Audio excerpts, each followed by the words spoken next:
В этом году в рамках национального проекта «Инфраструктура для жизни» мы досрочно завершили работы на 12 дорожных объектах общей протяженностью 42 километра. Об этом сообщил Махмуд Али Калиматов. Среди ключевых капитальный ремонт трассы Сурхахи-Алхасты, где обновлено более 8 километров покрытия, и участок Назрань-Сунжа.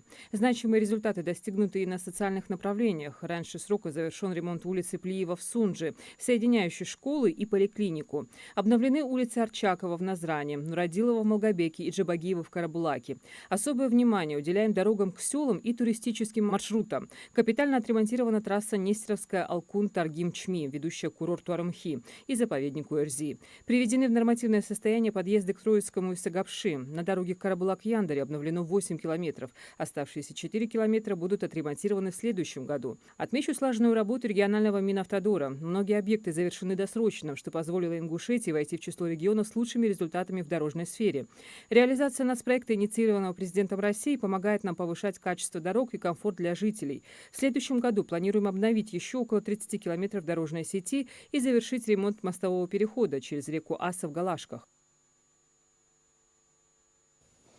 В Доме молодежных организаций проходит этнокультурное мероприятие Центра объединения культур «Этника». Встреча организована в рамках гранта Федерального агентства по делам молодежи «Росмолодежь Гранты». Фестиваль объединил представителей 15 культурных общин, проживающих в Ингушетии. Об этом Мариам Бата.